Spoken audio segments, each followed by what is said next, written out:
Party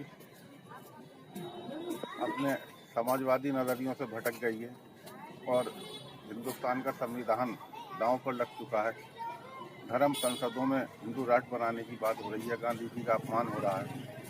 ऐसे वक्त में कांग्रेस की जरूरत, कांग्रेस की अहमियत और कांग्रेस से वापसी का हक अदा करते हुए मुरादाबाद देहात से कांग्रेस के उम्मीदवार हाजी इकराम कुरैशी के जज्बात।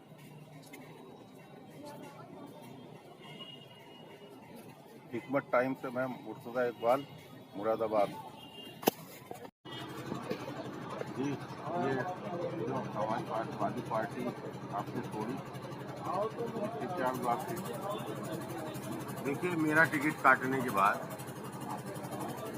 उस व्यक्ति को टिकट दे दिया गया जिसे मैं कई बार साइकिल चोरी में छुड़ा कर लाया, जिसकी छवि धूमिल है, जो न सियासी है, न समाजी है, न जनता के बीच रहने वाला है, न जमीन का जुड़ा हुआ इंसान। मैंने समाजवादी पार्टी इसलिए छोड़ी कि मेरा टिकट अगर काट के किसी नेता को देते तो मुझे तकलीफ नहीं होती, लेकिन एक छचोरे आदमी को टिकट दे दिया गया, मुझे वो बर्दाश्त नहीं। आपको समाजवादी पार्टी से क्या शिकायत थी? समाजवादी पार्टी से अब तो सारी शिकायतें हैं। समाजवादी पार्टी तो देखिए, सबसे पहला टिकट तो समाजवादी पार्टी ने उसको दिया है जो प्रतापगढ़ में सीओ थे अपने, ज़ियाउल हक अंसारी,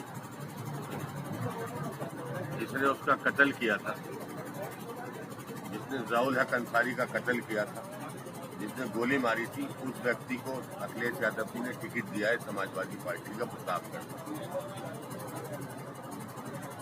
दूसरा टिकट दिया है सुनील सिंह को, जो ये नारा देते थे कि मुसलमानों की महिलाओं को कब्रिस्तानों से निकालकर उनके साथ बलात्कार कर। समाजवादी पार्टी मुसलमानों का शोषण कर रही है, सिर्फ और सिर्फ मुसलमानों को डराती है, भाजपा का डर दिखाकर मुसलमानों को अपने पाले में रखना चाहती है। अब उत्तर प्रदेश के मुसलमान ने इस बात को जान लिया है कि समाजवादी पार्टी केवल डराकर हमारा वोट लेना चाहती है। अब मुसलमान समाजवादी पार्टी। तो अली साहब, ये बताइए आप कि जब पिछली लोकसभा के आखिरी सत्र में माननीय मुलायम सिंह यादव जी ने प्रधानमंत्री नरेंद्र मोदी को आशीर्वाद दिया था कि मैं आपको दोबारा प्रधानमंत्री देखना चाहता हूँ, तो उस वक्त आपकी कमेंट की बात नहीं आई? देखिए, हम सब कुछ समझते थे, सब कुछ जानते थे।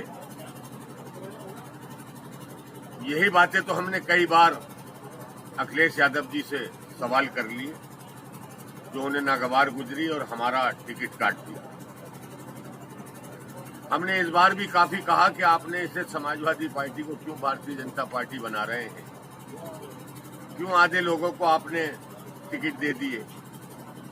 स्वामी प्रसाद मौर्य जो ये ऐलान करते थे कि मुस्लिम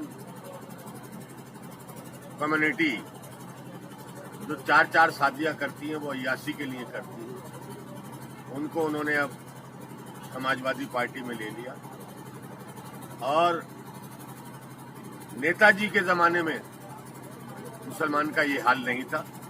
मैं गलत आरोप किसी पर नहीं लगाऊंगा, लेकिन अखिलेश यादव जी बिल्कुल आरएसएस के एजेंडे पर काम कर रहे हैं और वो मुसलमान को भयभीत करके, भाजपा का भय दिखाकर, उसके वोट को इस्तेमाल कर रहे हैं और मुसलमानों को अब सम्मान नाम की चीज समाजवादी पार्टी जो मुसलमानों के साथ ये मसले पैदा हुए, एनपीआर का मसला पैदा हुआ, एनआरसी का, सीए का मसला पैदा हुआ, अखिलेश जी इस पर बिल्कुल नहीं बोले। हम तो बोले, हमने तो ईदगाह में धरने पर रोजाना। लेकिन आपका बोलना और उनके बोलने में तो फर्क है, वो क्यों नहीं बोले?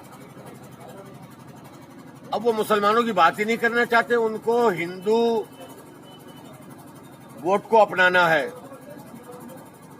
और इस बार सामने आ जाएगा, अगर किसी तरह से भी उनकी लंगड़ी लूली सरकार बन गई अपनी समाजवादी पार्टी की तो ये हिस्ट्री रही है कि 80-85% मुस्लिम वोट से सरकार बनाने के बाद उसने 80-85% यादवों को फायदा पहुंचाया, तब आप लोग क्यों खामोश रहे? देखिए, मुसलमान का अगर कहीं सम्मान हो सकता है तो वो कांग्रेस पार्टी। मुसलमान को अगर हक मिल सकता है, उसका अधिकार मिल सकता है, तो वो कांग्रेस पार्टी में मिल सकता है। भारतीय जनता पार्टी सामने से दुश्मन है, लेकिन जब समाजवादी पार्टी की सरकार आती है तो हमें यादवों के पैर लगना पड़ता है, मजबूरियां हैं। अब मुसलमान की आंखें खुल रही हैं और मुसलमान अब कांग्रेस को मजबूत करने जा रहा है। ये जो अब धर्म संसदें हो रही हैं, जो हिंदू राष्ट्र बनाने की बात कर रहे हैं, जो महात्मा गांधी का अपमान कर रहे हैं और जो 20 लाख मुसलमानों का कत्लेआम करने की जो वार्निंग दे रहे हैं, उसके ऊपर भी अखिलेश जी नहीं बोले। मैं बता तो रहा हूँ, अखिलेश जी हिंदू राजनीति करना चाहते हैं। अब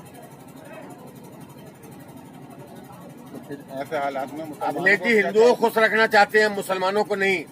तो ऐसे हालात में मुसलमानों को क्या करना चाहिए? मुसलमान को बिल्कुल अखिलेश जी को छोड़ देना चाहिए, समाजवादी पार्टी के नाम से नफरत करनी चाहिए। तब ये जिन लोगों को टिकट दिया है, तो ये लोग क्या जो शहर के मसाइल हैं, जो कौम के मसाइल हैं, उनको हल करने में सक्षम हैं? जिन लोगों को पता नहीं कि कौम के मसाइल क्या होते हैं, वो क्या हल करेंगे मसले। आप मुरादाबाद के आवाम को क्या पैगाम देना चाहेंगे? मैं मुरादाबाद की आवाम को पैगाम देना चाहूंगा कि मेरी आवाज को मजबूत रखें, मेरे बाजुओं को मजबूत रखें। मैं मुरादाबाद के मुसलमानों की आवाज हूं, मैं मुसलमानों के दिलों की आवाज हूं, मैं मुसलमानों के दिलों की धड़कन हूं और मुसलमान मेरे दिलों की धड़कन। बस मुरादाबाद से मैं मुर्तजा इकबाल, रईस अंसारी के साथ